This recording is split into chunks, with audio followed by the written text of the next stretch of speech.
ముందుగా శివాంశ సంభూతులు సద్గురు శ్రీ శివానందమూర్తి గారికి నా నమస్కారం. అలాగే మనకి ఆదిశంకర్ నుంచి గురు పరంపరలో వస్తున్న అనేక మంది గురువులందరికీ నా హృదయపూర్వక నమస్కారాలు. అలాగే ఈరోజు నేను ఇక్కడ ఉండడానికి కారణభూతమైనటువంటి ఎల్వి సుబ్రహ్మణ్యం గారు, రాజశేఖర్ గారు, ప్రభాకర్ గారు, మురళీకృష్ణ గారు, వీళ్ళందరికీ కూడా నా అభినందనలు, నా కృతజ్ఞతలు. ఇంకొకటి, మనం ఇందాక ఇప్పుడు గురు పరంపర అన్నాను కదా, నేను పుస్తకాలు రాయటమే కానీ మాట్లాడటం ఎప్పుడు నాకు రాదు. ఇదే ఫస్ట్ టైం ఇట్లా ఉంచుంటున్నాను. వచ్చి మనము ఎప్పటి నుంచో వింటూ ఉంటాం, ఏమిటి, గురువులు అందరూ గురువులను సేవిస్తున్నప్పుడు శిష్యులకి అందరూ చెప్తూ ఉంటారు, ఆయన గురువులు మిమ్మల్ని చాలా మాయలో పడేస్తుంటారు, చాలా జాగ్రత్తగా ఉండండి, వాళ్ళ గురించి తెలియకుండాను ఇంకా రకరకాలుగా మాయలో పడేస్తుంటారని. కానీ ఈ కాలంలో ఏమవుతుంది, చాలా చోట్ల గురువులే శిష్యులు మాయలో పడుతున్నారు, ఎన్నో రకరకాల రీతుల్లో. సో అలాగా మా సుబ్రహ్మణ్యం గారు ఈ నలుగురు చెప్పాను కదా, నన్ను మాయలో పెట్టి లాక్కొచ్చారు ఇక్కడ. అయితే ఈ మాయ ఏంటంటే ఎంతో ఆప్యాయత, అనురాగం. లేకపోతే 25 సంవత్సరాలుగా నేను దీంట్లో ఉన్న ఈ పుస్తకాలు ఏదైనా కూడా అండి, ఎప్పుడూ దేనికి రానివాడిని ఇలా వచ్చి నిలబడ్డానంటే మన గురువు గారు, ఆయన స్ఫురణ. నేను కింద సంవత్సరం అనుకుంటా ఒకసారి మన ఆనందవనం వెళ్ళినప్పుడు ఆయన కొన్ని విశేషాలు చెప్పారు. అక్కడ నాకు ప్రభాకర్ గారి ఇంట్లో ఆతిథ్యం స్వీకరించి అక్కడ కాసేపు కూర్చున్నాను. ఎన్నెన్నో విశేషాలు అన్నమాట. సో ఎప్పుడైనా ఒకటప్పుడు చెప్తున్నాను. సో ఆయన ఆదేశం వీరి ద్వారా ఇలా వచ్చి మీ ఎదురుకుండా ఉంచున్నాను నేను.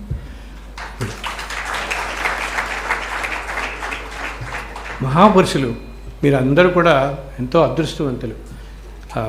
అటువంటి మహనీయులు మనకి ఎప్పుడో 300-400 సంవత్సరాలకి కానీ భూమి మీద రారమ్మా. మనం అనుకుంటాం అన్నమాట, ఏదో వస్తుంది ఇలా మన మధ్య తిరుగుతున్నారు కదా వీళ్ళందరూ అనుకుంటాం. కానీ ఇది ఇప్పుడు ఉన్న వాళ్ళలో మీలో కొంతమంది గ్రహిస్తూ ఉండొచ్చు. ఒక 50 సంవత్సరాలకి, ఒక 100 సంవత్సరాలకి ఈ రోజున మనం ఒక మహావతార బాబాజీ గురించి కానీ, ఒక త్రైలింగ స్వామి గురించి కానీ మనం 200-300 సంవత్సరాల క్రితం ఇప్పుడు చెప్పుకుంటున్నామే. అలాగా ఇటువంటి మహనీయుల గురించి తర్వాత కాలంలో అంతగా చెప్పుకుంటారు. ఇప్పుడు ఏంటంటే ప్రతి మనిషికి ఒక లాజిక్తో మనంతా బౌండ్ అయిపోతాం అన్నమాట. ఈ లాజిక్ వల్ల సత్యం గ్రహించలేకపోతాం. ఇదే అసలు కలియుగం మాయ అంటేనే అది. కలియుగం మాయ మనల్ని ఎలా కప్పేస్తుందంటే, సత్యం అనేది ఏ విషయంలోనూ గ్రహించలేకుండా ప్రతిదీ మనం రెండో సైడే ఆలోచిస్తాం, కానీ ఆ సత్యం దృష్టికి మనసు పోదన్నమాట. అది కూడా ఇటువంటి మాయ నుంచి బయటపడేయడానికి మనం గురువులను ఆశ్రయించాలి. అందుకనే చెప్తారు మన హిందూ సనాతన ధర్మంలో గురు పరంపర అనేది గురు శిష్య సంబంధం కానీ ఇవన్నీ ఇందుకే వచ్చాయన్నమాట. సో అటువంటి మహనీయుల్ని ఆశ్రయించటం వల్ల మనకి ఎన్నో జన్మల ప్రారంధకరమైన నుంచి విముక్తి లభిస్తుంది. మనం అనుకుంటాం, ఈ జన్మలో ఇన్ని మంచి పనులు చేస్తున్నా, ఎందుకు ఇంత కష్టపడుతున్నాం మనం అని. అసలు ఎంత వైవిధ్యంగా జరిగితే మనందరి జీవితాలు. ఇంతమంది ఇక్కడ కూర్చున్నాం మనం, ఎవరి జీవితం వారిది, ఎవరి ఆలోచన వారిది కదా. అసలు మన ఆలోచన, మన జీవన విధానం, మనకు వచ్చే ఆలోచనలు, మనది రేపు ఏమిటి గడుస్తుంది ఎప్పుడు అన్నది మనకే కాదు, మన పక్కన కూర్చున్న వాళ్ళకి, మన భార్య భర్త ఎవరికి తెలియదు మనకి. ఇది ఒక జన్మ కాదనమాట, కోట్లాది జన్మలుగా మనం వస్తున్నాం. కాబట్టి వాటి ప్రారంభ కర్మల్ని పెట్టి రోజు మనం అనుభవిస్తూనే ఉంటాం. ఇటు మంచి సో అన్నింటిలో చూడండి, మనం చేసుకునే పుణ్యం ప్రకారం మనం ఈ మధ్య ఇలా కూర్చుని అసలు మనం కళ్ళతో ఇలా ఇవన్నీ చూడగలుగుతున్నాం, కాళ్ళతో నడిచి రాగలిగాం. ఎంత బ్లెస్సింగ్ తల్లి. ఈ క్షణం మనం ఆలోచించుకుంటే ఎంతమంది ప్రపంచంలో కోట్ల మంది హాస్పిటల్లో, ఐసీయూల్లో కళ్ళు లేక కాళ్ళు లేక ఎంతమంది ఉంటారండి. మనం ఇలా కూర్చుని ఇలా ఉన్నామంటే that it self is the greatest blessing అనమాట. మనం ఎన్నో జన్మల్లో ఇది గ్రహించాం. మనం ఎంతో పుణ్యం చేసుకుంటే కానీ అసలు మానవ జన్మ లభించదు. మనం వింటాం కదా, అన్నిటికంటే మానవ జన్మ లభించడం మానవ జన్మలో కూడా మనకి కంటికి అన్నీ కనపడుతూ, నడవగలుగుతూ, 4 పనులు చేసుకోవటం, 2 పూట్ల ఈ మాత్రం తినగలుగుతూ ఇంత ఉండేది కూడా ఎంత ఎంత మనం మనం మన పేపర్లో అన్నింటిలో చూస్తుంటాం, ఆఫ్రికా దేశంలో ఇలా ఉంటుంది, ఇక్కడ దేశంలో ఇలా ఉంటుందని. కానీ మనం ఏంటంటే ప్రతిదీ గ్రహించాం. ఎప్పటికప్పుడు మళ్ళీ మన మాయ కప్పేసి ఇదే శాశ్వతం, ఇదే ఇదే ఇదే అనుకుంటూ పోతుంటాం. ఇంత వైవిధ్యం అయితే ప్రతి మనిషికి మన దేహ సంబంధితమైన అనారోగ్యాలు వీటన్నిటి వల్ల బాధ కలుగుతుంది, మానసికంగా బాధ కలుగుతుంది. మన పిల్లలు, మన తల్లిదండ్రులు, వారికి ఏదైనా జరిగినా ఇటువంటివన్నీ ఇలా ఇవి చెప్పాను కదా ఈ ప్రారంభ కర్మల నుంచి. కానీ ప్రతి మనిషి మనం వీటన్నిటికీ బియాండ్గా ఆలోచించి ఏ జన్మలో ఏం చేసుకున్నామో, ఇది కూడా తల్లి ఒక జన్మ నుంచి ఒక జన్మ కాదు. అందరూ ఏమనుకుంటారంటే కింద జన్మలో ఏదో ఈ జన్మలో మనం అనుభవిస్తున్నామని. ఇలా కాదమ్మా, నేను నా దగ్గరికి వచ్చిన వాళ్ళు చూస్తుంటాను, 400-500 జన్మల క్రితం ఈ జీవి చేసింది ఏదో ఇప్పుడు అనుభవిస్తున్నాడు. అది అలాగే నేను చూస్తాను కొంతమందిని. నా దగ్గరికి వచ్చిన వాళ్ళలో కృష్ణుడి కాలంలో కృష్ణుడితో ఆడుకున్న వాళ్ళని, రాముల వారితో వచ్చినప్పుడు ఆడుకున్న వాళ్ళని నేను చూస్తుంటాను. ఇది ఎలా సాధ్యం అని మీ అందరికీ అనిపించవచ్చు. తర్వాత చిన్న ఎగ్జాంపుల్ చెప్తాను, ఎలా సాధ్యమో కూడా మీకు అర్థమైపోతుంది. ఇది ఎలా సాధ్యం, నిజంగా సాధ్యం ఒకసారి ఇది అనిపిస్తుంది మనకి.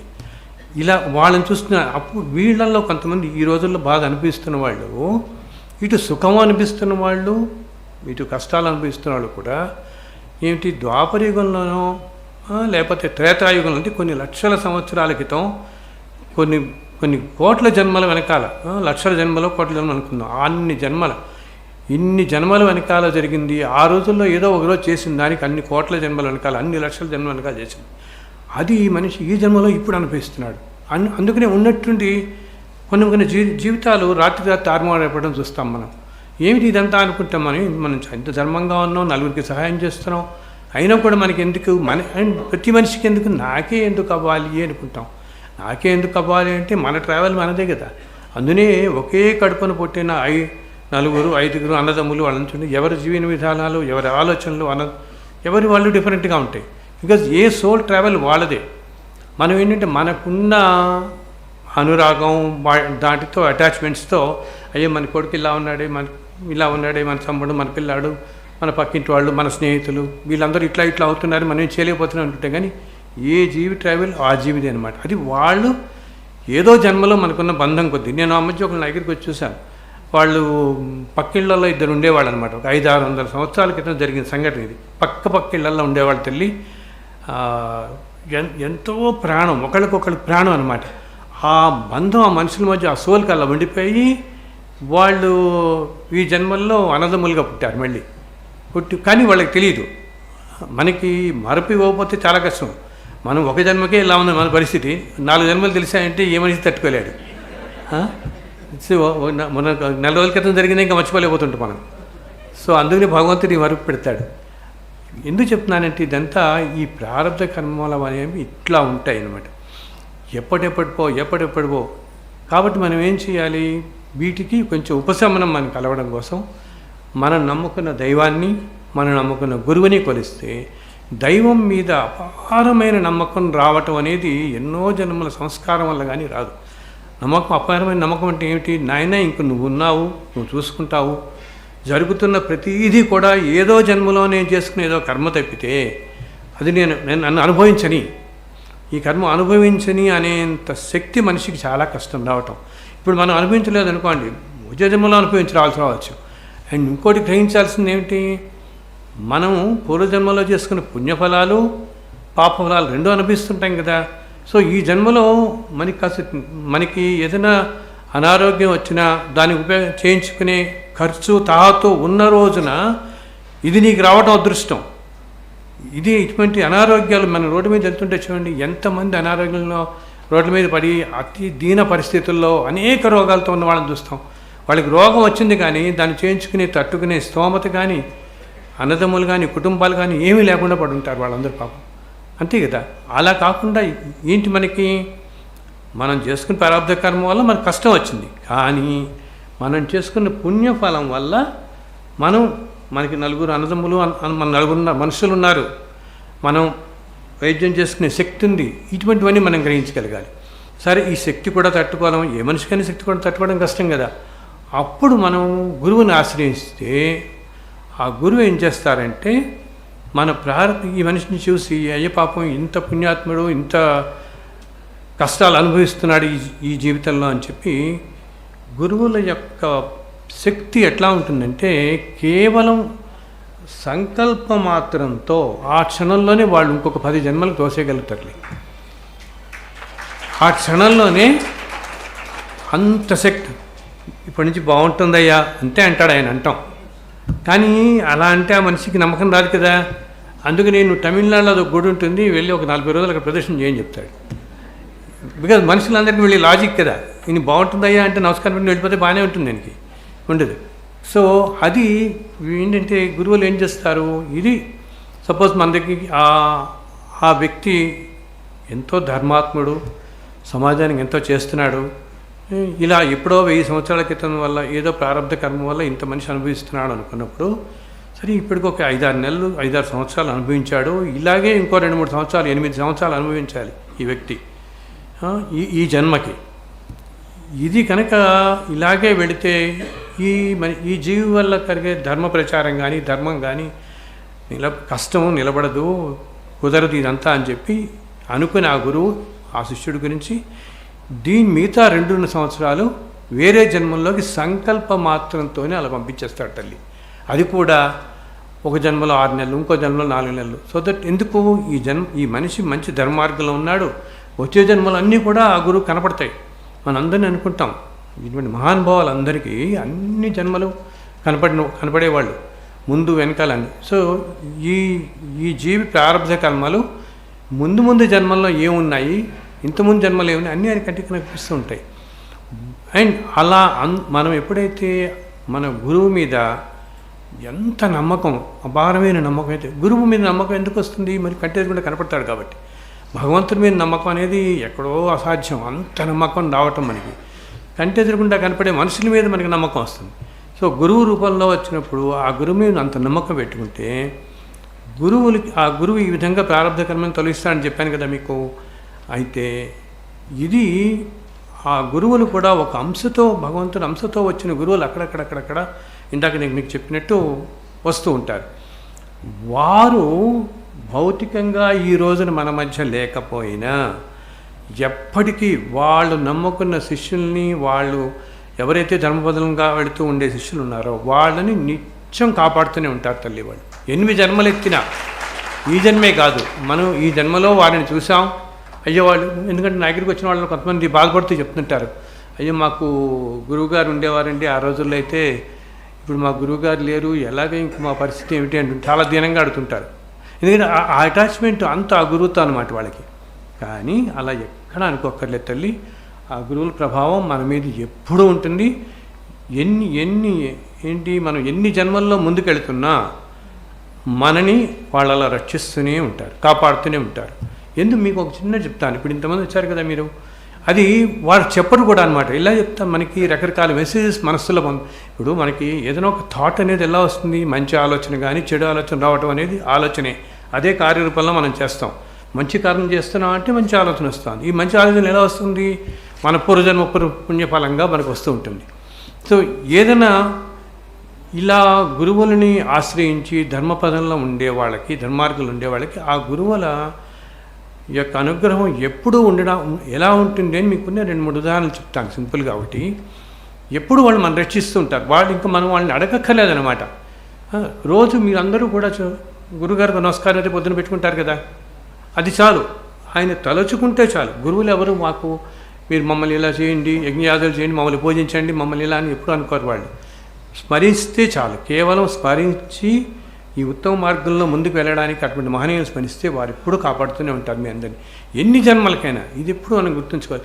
అందుకని మనం చూడండి, ఒక్కోసారి మన మధ్యనే కొన్ని అన్యాయాలు చేస్తున్న వాళ్ళు కూడా సుఖంగా బతికేస్తుంటారు.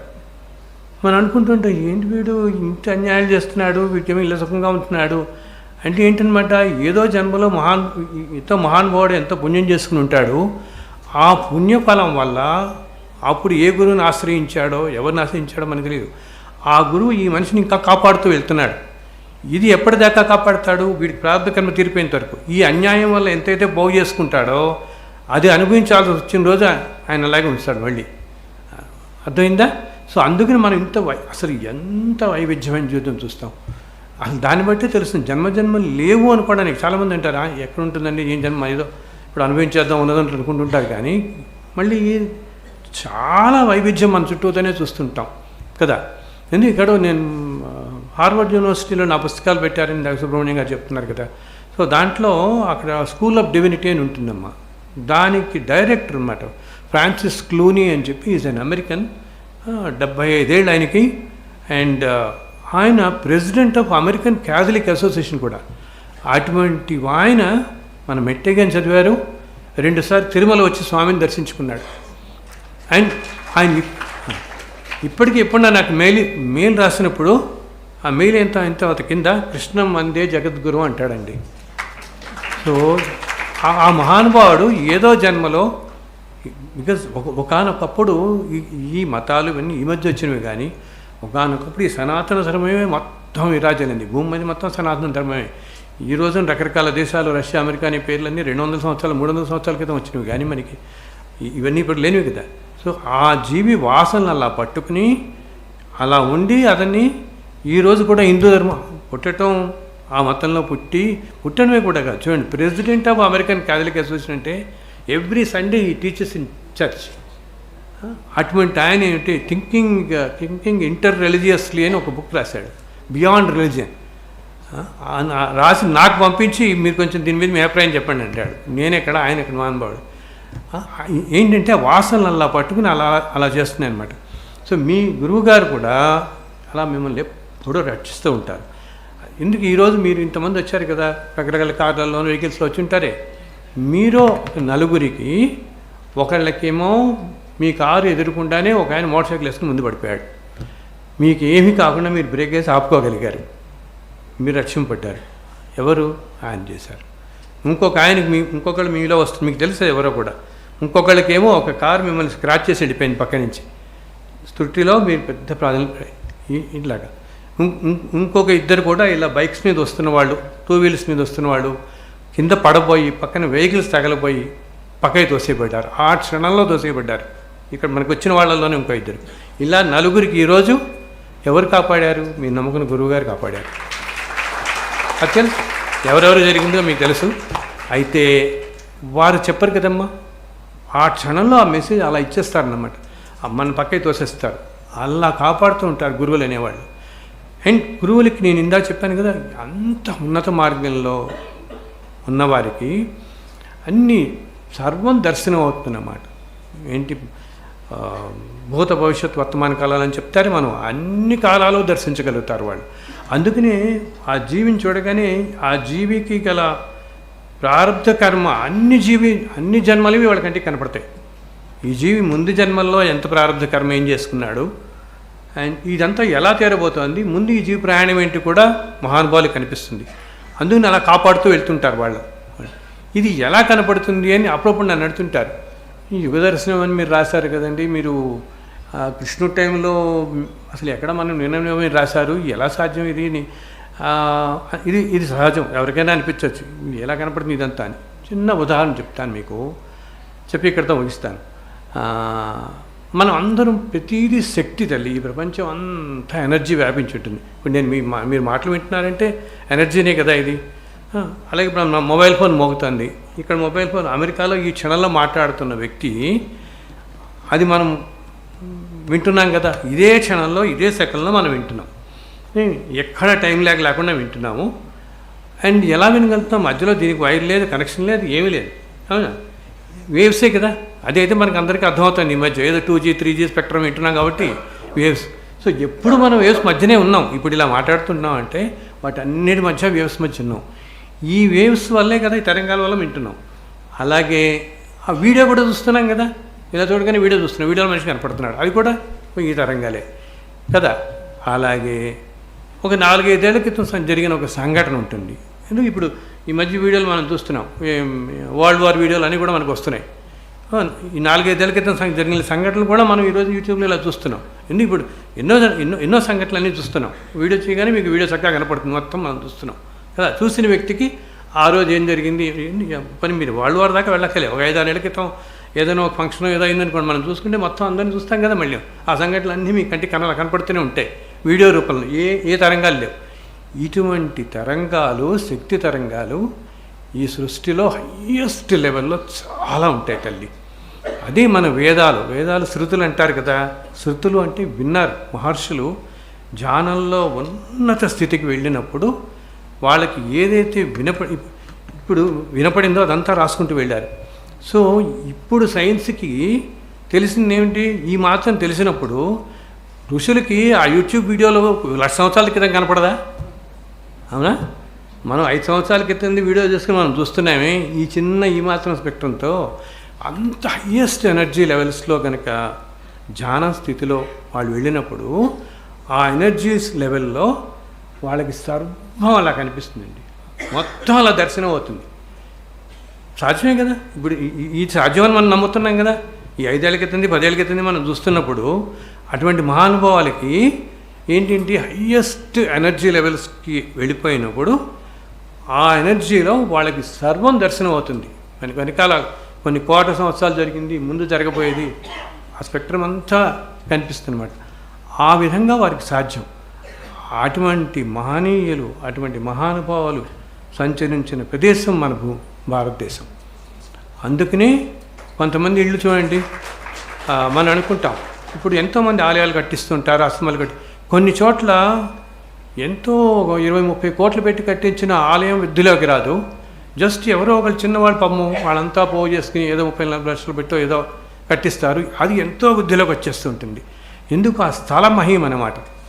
ఈ రోజున్న మన స్థలం ఇదే, భూమి ఇదే భూమి మీదే ద్వాపరయుగం, కలియుగం, అన్ని యుగాలు వెళ్ళాయి. అన్ని కృష్ణుడు, రాముడు అన్నీ నడిచిన ప్రదేశాలు ఇవన్నీ. ఏ మహర్షులు ఇలా మనం మాట్లాడుతుంటే ఈ ప్రదేశంలో, ఈ నేలలో ఏ రోజున ఏ మహర్షి ఉన్నాడో మనకి తెలియదు.